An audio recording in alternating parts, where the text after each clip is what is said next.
Hey guys, welcome back to another episode of the Chaos Within podcast. This episode is being treated as a bonus episode. So this was a mock episode that Sherry and I recorded months ago.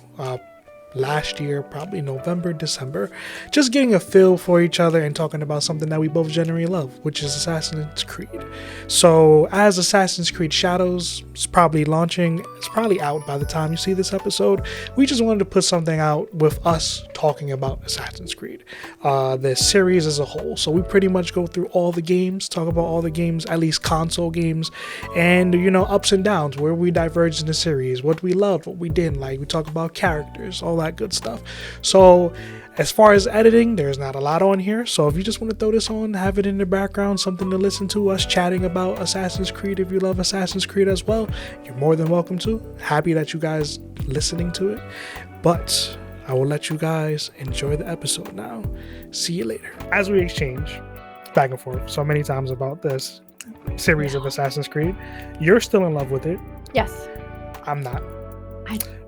I don't understand that, but okay. I used to love it, but then I fell out of love. So for now, for this little spat, let's go through the games, go through Assassin's Creed, talk about how we feel about them, and see where we tend to split.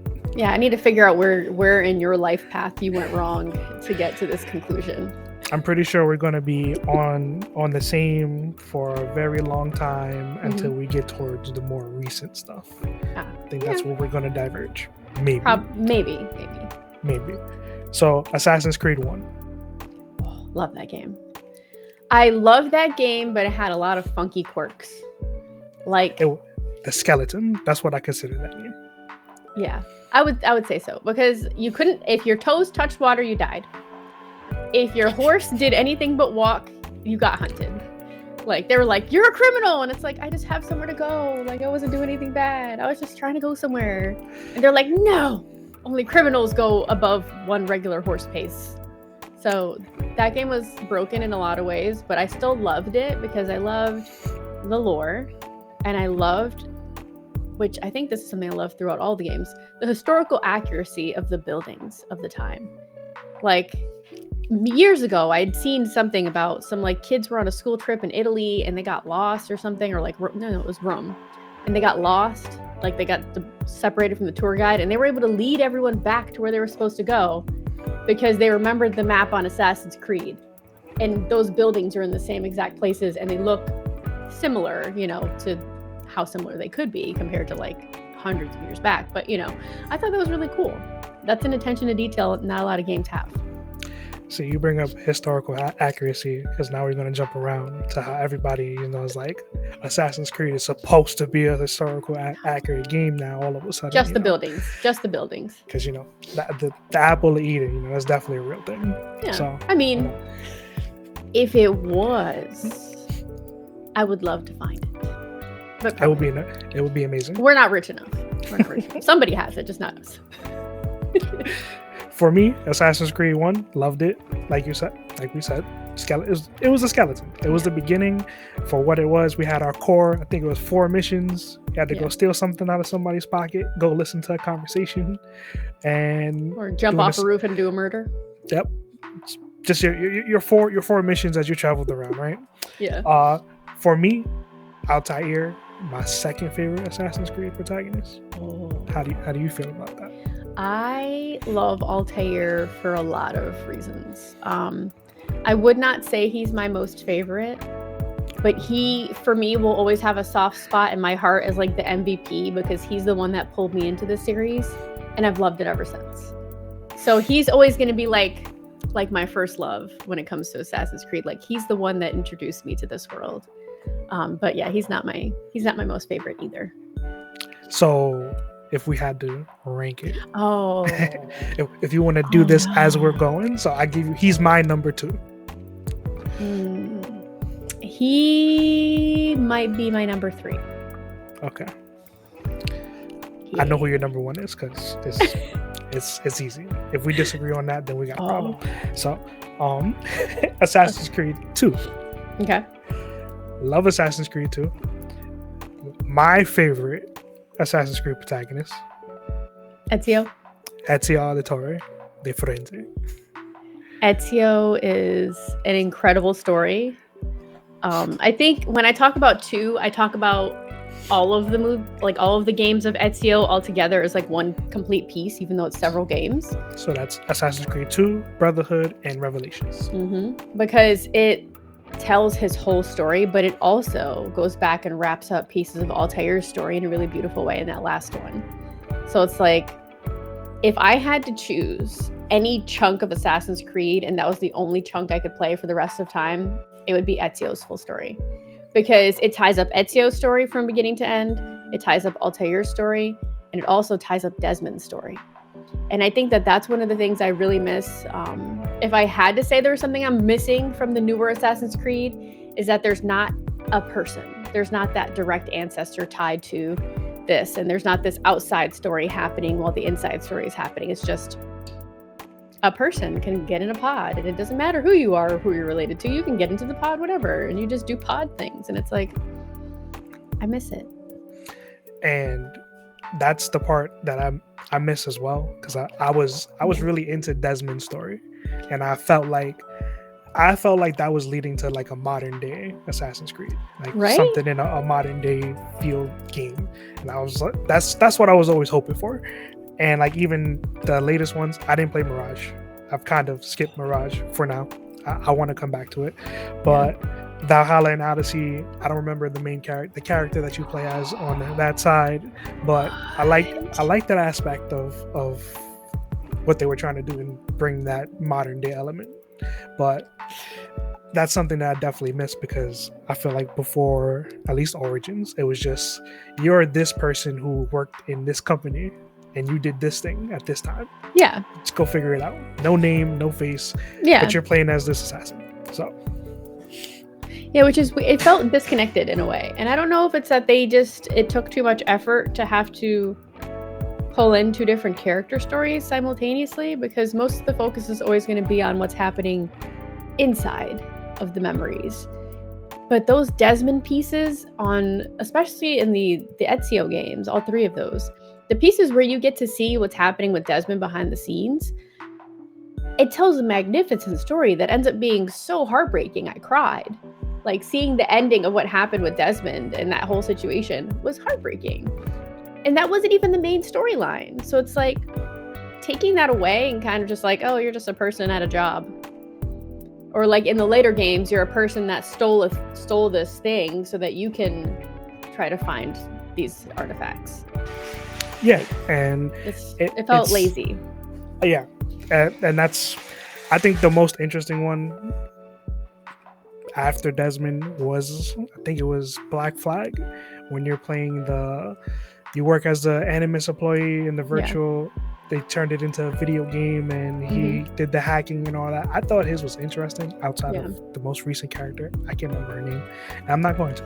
So, yeah, but that was, I think, Layla was in. There you go. See, big Layla brains. was from Valhalla. Well, because Layla was the same one from Origins and Odyssey too. It was the same lady for all 3. And for me, I know we're skipping ahead a little bit, but it's hard. My number 2 favorite is Cassandra, because I liked that she was this super tough chick. Like, she ended up being made the canon character for that series because you could play as her or her brother Alexios. Like, she was just so strong and she wouldn't let anybody stop her. And I was like, I love this. Like, for me as a woman in gaming, that kind of stuff makes my heart beat like crazy. Like, I fall in love with that stuff so easily, because it's like, we don't get to have a lot of really powerful, crazy chicks that are just like doing it. So she's my number 2, probably. Maybe it's hard. 1 and 2 are Ezio, Cassandra, and they flip flop. So in video games in general, I tend to lean to, if you give me a female protagonist, I'm going to play as a female protagonist, because half the time I feel like the female protagonist does a way better job, or just a voice actor behind the female protagonist that does a lot better in delivery. Because a lot of times male, it's just flat. Like, even that game itself, Alexios and Cassandra, I feel like Cassandra is just levels better than Alexios, and it's just like, it's night and day between the 2. And then even with Valhalla, where you could switch between the two, Yeah. I don't really feel like it's that far off, but I still enjoy female Eivor better. Cassandra, back to Assassin's Creed 2. Yes. Yeah, back to Assassin's Creed 2. Okay. So yeah, it for me, I think as you touched upon, it took the foundations of Assassin's Creed 1, definitely expanded upon it a lot and gave us a beautiful character, beautiful story with Ezio, and then as you said, tied up that story of Altair. And then Desmond gets tied up in 3, I think. With 3 is when he fully gets tied up. Yeah. And then 4 is when we'll get there.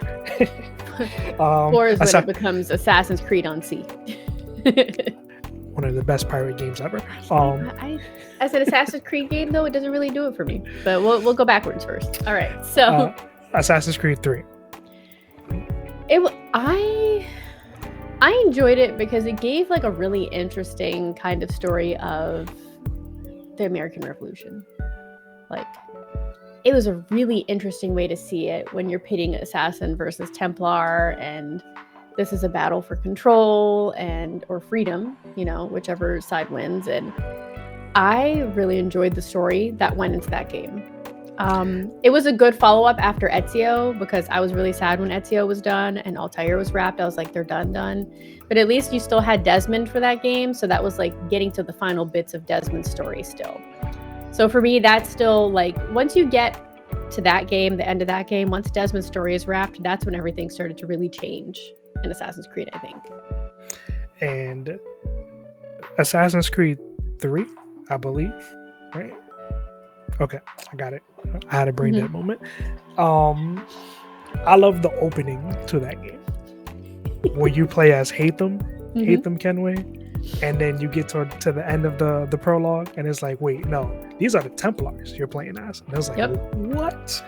And then you get to okay, so now we're going to Assassins, and then you got Connor. I feel like Connor's underrated. Like, he's nowhere near my top 5, but I feel like he's an underrated character. I did enjoy him.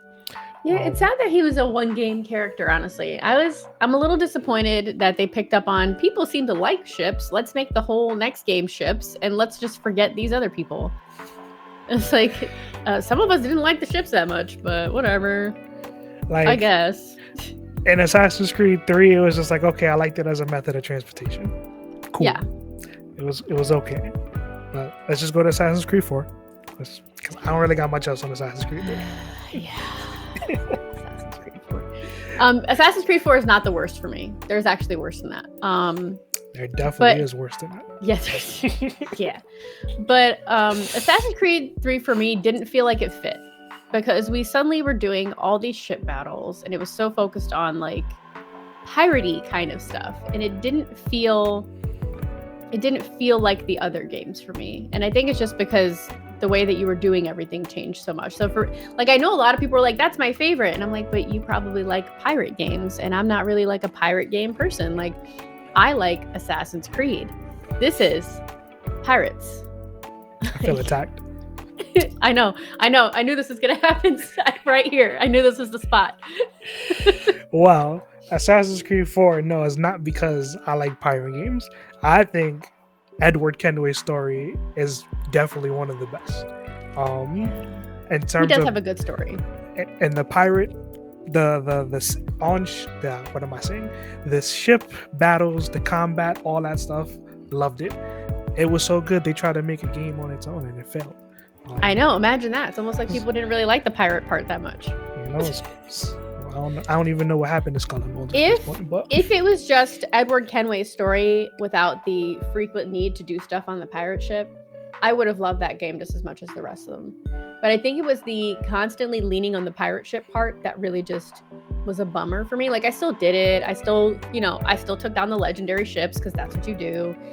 But it wasn't like a love for me like the other games were. Like, it didn't feel like it fit because of how much it changed. See, I think I spent the most time in Assassin's Creed 4. So, and that was probably because of the legendary ship battles. Some of those took a minute, especially the one when you had to fight 2 at once. My time in Assassin's Creed didn't get crazy long until later on, when it started becoming open world. That's when it became a problem. So after Assassin's Creed 4, we have what I think is at least one of the most interesting, Assassin's Creed Rogue. Yeah. I'm not gonna say I loved it. I like the concept of it. It was good. It was a good game. Yeah, I don't really have a whole lot to say about it because it wasn't one of my favorites. It was just kind of like there.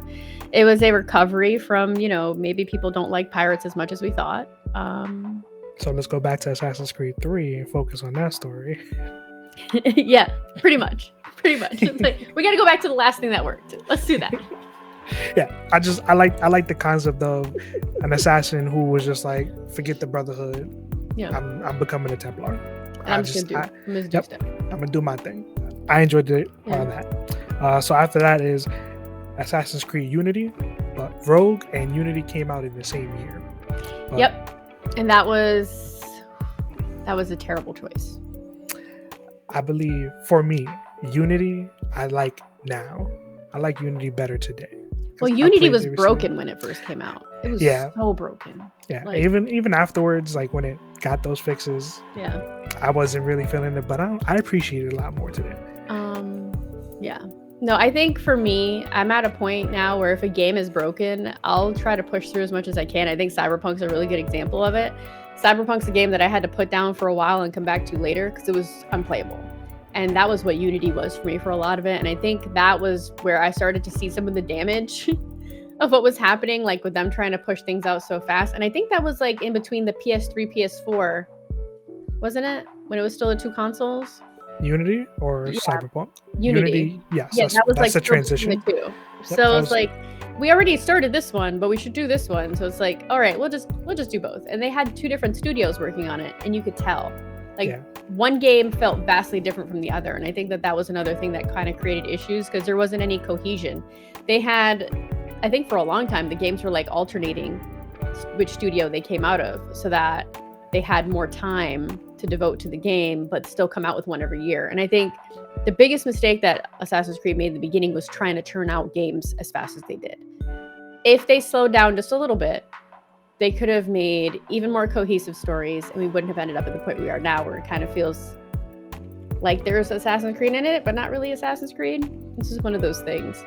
And I'm glad that they slowed down now. That was actually the best thing that they could have done. I know people don't like it, having to wait, but I'd rather wait and have it be great than have it be rushed out and it's like, oh, well, it has the name. That's how I feel about all video games. If we just take some time, if you need to delay it, you do that. If that's going to make it greater, just do it. I know. It sucks. But it's still heartbreaking when you're like, it's in a month, and they're like, just kidding, next year. That's all right. We're not gonna bring that up right now. I'm gonna get that. I was just about to say it. I was just about to say it, and then you cut me off. So no, I knew it was coming. So, as you said, it was yearly up until this Assassin's Creed, which was Syndicate. Yep. Syndicate was the last of the yearly Assassin's Creed before we transitioned to at least a 2 or 3 year cycle. Syndicate was my least favorite Assassin's Creed. I only enjoyed the characters. I did not like Jacob. I only wanted to play with Evie, and I hated that on certain missions they're like, just kidding, you gotta be this guy right now. And I'm like, I don't want to. Let me do it as her. She can do it. It's like, no, you do this with this man. And I'm like, fine, I guess. I'll play the game, but like, this is not what I want. Like, I don't like being, like, if you're giving me 2 character options and it's being billed as like, you can play as either, that doesn't mean you can force me to play as the other one sometimes because you didn't feel like doing these scenes with both versions of the character. Like, that's not the same experience for me. So I don't know. I think there's those things that kind of ruined it for me. And I was just like, it broke up the story too much in my mind. Well, for the people who don't know, Assassin's Creed Syndicate has recently received a 4K 60 frame per second update if you decide you want to go play it. That's my fun fact plug. Fun fact plug. Just know that if you play it and you love it more than any other Assassin's Creed, I'm judging you. Not harshly. Black Flag. Not harshly, but I will judge you a lot. Have we touched upon the one that you think is the worst? Yeah. That is one. That is it. That's the worst? Okay. Yeah, Syndicate for me is the worst game. I did not enjoy it. And I've played some of the Assassin's Creeds from like DS and stuff, and Syndicate is like, if I had to rank them, Syndicate's the last of the list. Syndicate was definitely that one. It was like another Assassin's Creed. It was too much too fast. So they were doing one of these. They were just pulling out and throwing things, and whatever stuck to the wall is what they did. And it felt like a half effort. Like it wasn't well done. Then we got Assassin's Creed Origins, which was the start of the new era of Assassin's Creed. I loved that game. I love that game so much. I loved that. We're still on the same page right now. I loved that you got to see how it all began. From the time before Altair, like you got to see the story of this husband and wife, and you got to play through the beginnings of everything. And it felt kind of late. Like it felt kind of late into the series to finally do a prequel of like, this is how they actually Altair ended up here. But they did it, you know? And I'm actually really happy that it was an open world game because I felt like it was more fluid that way. Like it wasn't, because I think the earlier games, what drove me most crazy was the invisible walls. You can't go here yet. And this was like, do what you want. Go where you want. You might get yourself killed, but do it. Go ahead. Learn the hard way. This Origins is the game that tricked me into believing that I would like The Witcher. So how? Because I played Origins, and then at the time Origins came out, a lot of people made the comparison like, oh, this plays just like The Witcher. You know, this is how The Witcher plays. So I played Origins. I was like, because I've always loosely been interested in The Witcher. But as we discussed off podcast, The Witcher falls into that category of games that I can't play because of the time period that it's set in. So I started it, got a few hours into it, and I was like, I can't do it. It's not for me. Can't do it. So, Witcher is also very dangerous if you go way off the path. Like you'll be early in the game running into a high level hag and your life is over. I remember starting that and going, okay, so I'm following the story. Then I got into a side quest, and that side quest was awesome. I'm like, how is this not the main story? But then I got pulled into another side quest. So I went off on probably like that first 5-6 hours I spent playing that game just on a string of side quests. And I'm like, at this point, I'll never finish the story, but I don't think I'm going to come back to this game. But and that's where we disagree. I love Witcher. Oh my goodness, I love that game. I've played it over. I don't think it's a bad game. I don't think it's a bad game. I just like when a game is just not for you. You're not the intended audience. It's like it's not bad. You just don't like games that are good. It's fine. Exactly. I hate all good games. You know, I love games like Donkey Kong. You know, keep it simple. Mm-hmm. That's it. Mm-hmm. That doesn't exist anymore in gaming. Even the indie games are getting complicated. So, Syndicate was the last Assassin's Creed that I enjoyed in being, you're going to spend your 10 to 15 hours on a game here. Origins? Origin? So Syndicate. Yeah, Origins is when it got big. Yeah, when it got big and it became, you need a chunk of your life dedicated to this. 50 to 60 hours. But see, for me, there's value in that because if I'm looking at it, at that point, games are $60.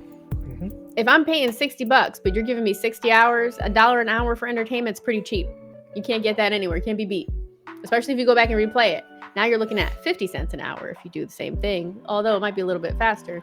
So you're getting a lot of entertainment for that. Like for me, if I'm playing a game and I'm giving you like my $60 to $70, sometimes up to $100 now because of these special editions, I want to make sure that I'm getting a lot of hours out of it.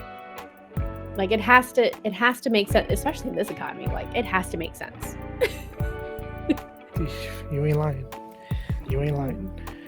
Origins, I think for me is probably where I consider it a Ubisoft problem because Ubisoft makes so many open world games, and I'm at a point with Ubisoft in particular. If they make an open world game, it's just like do something in the game for me. Yeah. Like you have millions of dots of things to do. Just go figure out, do something, keep yourself occupied for a little while. You get to the story, go to it. And Valhalla is where I think that's where we're going to depart. But Odyssey is the next one after Origins. I love Odyssey. But the story of Odyssey is so good.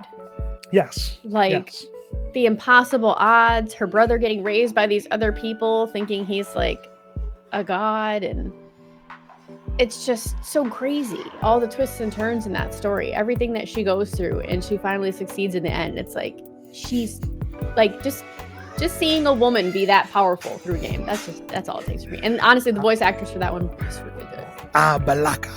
Yeah. Favorite part of the game. It was awesome. And even so, like even that, it was still, for me, it was going in a great direction with the gameplay, because I felt like they expanded upon it and everything meant something. Even like at that time, it was the leveling up system. Mm-hmm.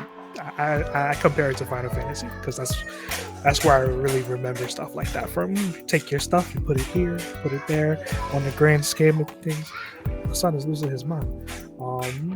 But yeah,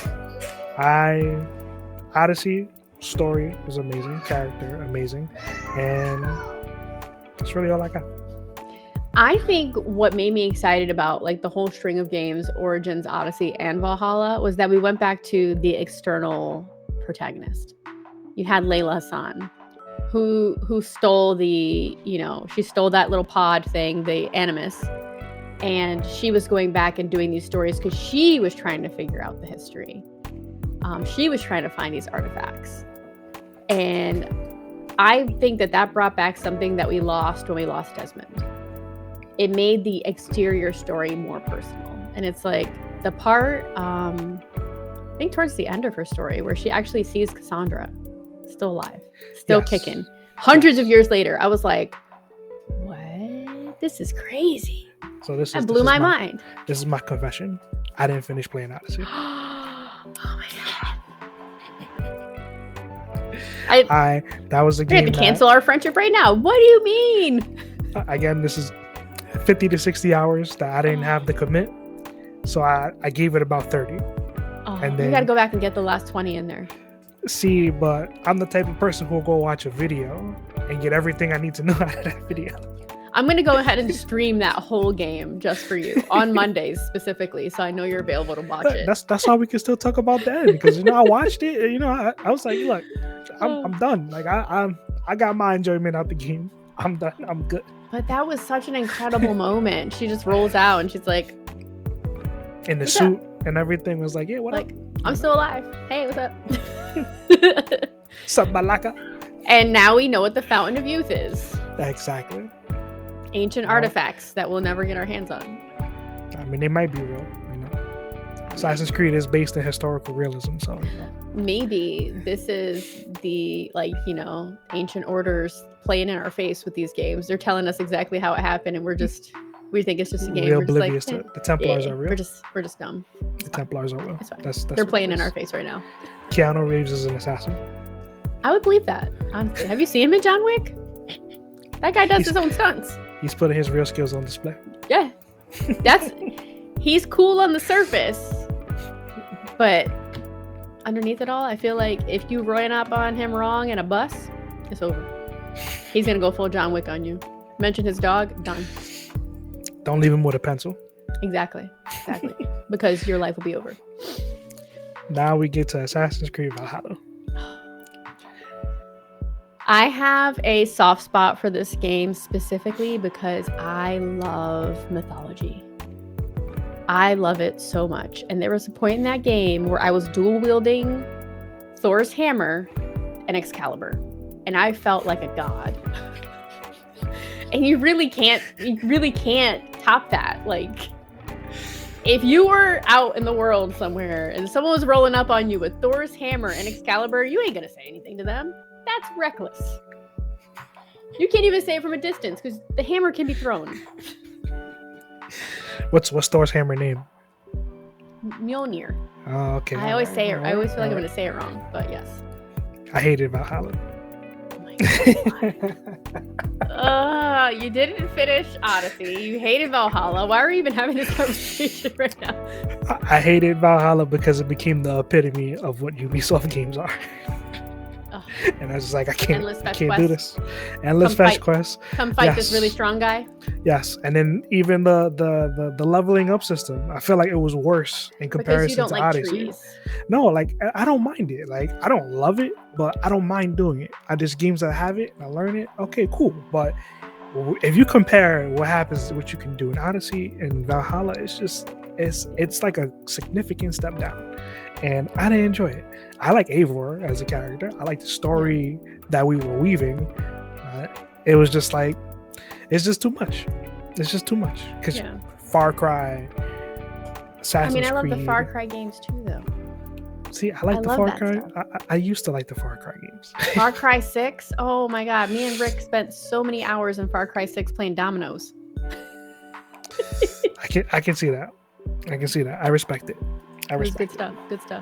It felt and I know this is like way off topic. Far Cry 6 felt like a love letter to our childhoods, because whenever you're riding around in the pickup truck, the music on the radio was the music that we grew up with as kids. Things that you would hear at like every Puerto Rican party everywhere. So like I feel like I'm very emotionally attached to Far Cry 6 because it hit me in all of the nostalgic points that it could. Like, this is my childhood. So you're biased. Got it. I am very biased. I like all the Far Cry games, but I think for that one in particular, like if I had to rank the Far Cry games, I would choose that one just because of how emotionally tied I feel to it. And then they had a Stranger Things DLC. Like, I love Stranger Things. That was really awesome. Oh, you love Stranger Things? Yes. I guess we're going to be talking about it in a few months. Oh, no. Do you not like Stranger Things? I love Stranger Things. Okay. All right. I was like, have episodes dedicated to, might have to do episode by episode, Yeah, because you're going to have to like rebuild your like friendship points now after what you just said about Odyssey and Valhalla. Like, Hey, look, you want to know what really got me saying I need to play D&D? What? It's Eddie Munson. Oh my god. Okay. It was his character in Stranger Things. It's like, you know what? I need to find somebody. Cool. We don't play D&D like that. That's original D&D. Where the DM rolled everything off. No, we don't do that nowhere. So if we're gonna get a character like that with the guitar, let's do it. Yeah. I think that's one of the fun things, though. No, Juliana. But I'm doing something. You gotta go. Valhalla wise, I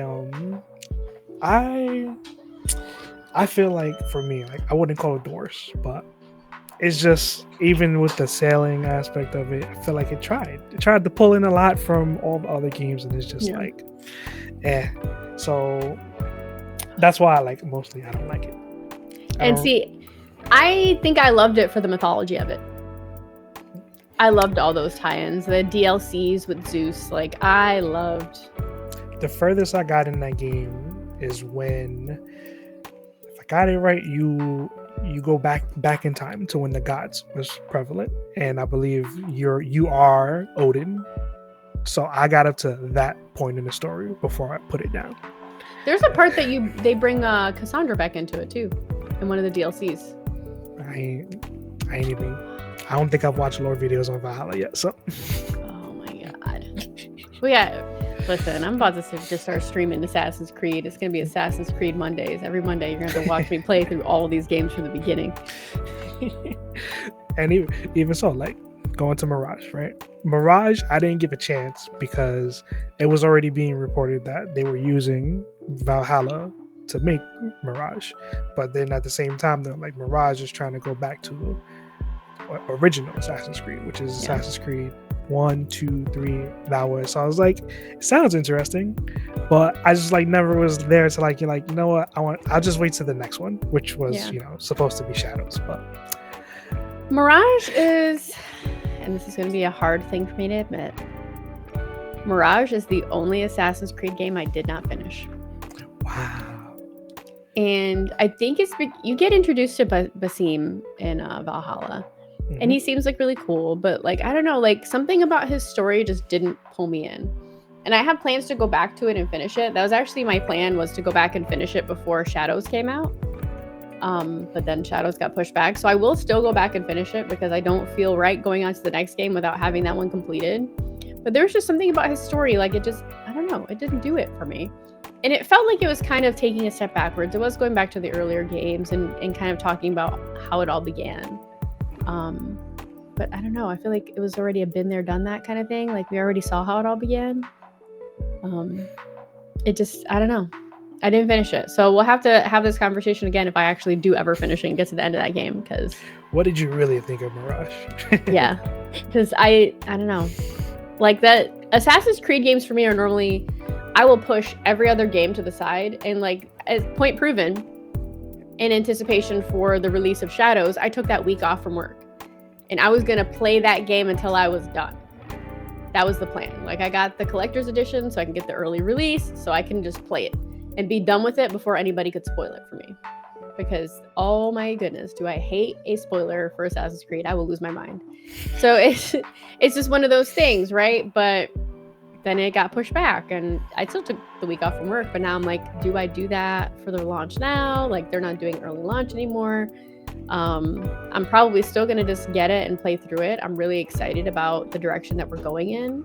For now, we're seeing what people have asked for ages, where they've been asking for ninjas and samurais in feudal Japan. So it's like we're going into a whole different age that we've been waiting for ages. And I know there were some DS games, like there was Assassin's Creed that was like set in China, and like set in other places, because I played a couple of DS games, although I can't really recall them. They were like a playthrough once and not go back to kind of thing for me, but I'm really excited about the direction we're going in. I'm a little concerned just because there's so much anger about these games, and I think it's really unfounded because they're like, oh, the male protagonist is a black samurai, this is impossible.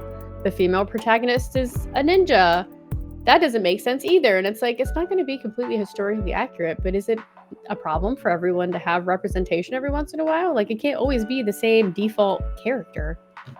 Like, let other people shine sometimes. And see, this is like when I had this whole thing with Assassin's Creed Shadows. Like once all that stuff started, and everybody's like, "Oh, well, it's not historical. Yasuke is not even real." And it's like when I just need to know, like, when did we start playing Assassin's Creed for historical access? Can you tell me who the real Altair that is then? You know, like, where's the real Ezio? Like, I want to know his story. It's like that entire time I'm just like, I just need to know. Like, just please tell me which Assassin's Creed was it that we decided they all need to be historically accurate. Because it's like, you know, we just want to go back to Assassin's Creed 2. The Pope was trying to take over Italy, you know? Like, so for game 14 is when we decided historical accuracy was accuracy was required at the 14th game of the series. You know? Like, this is when it becomes a problem.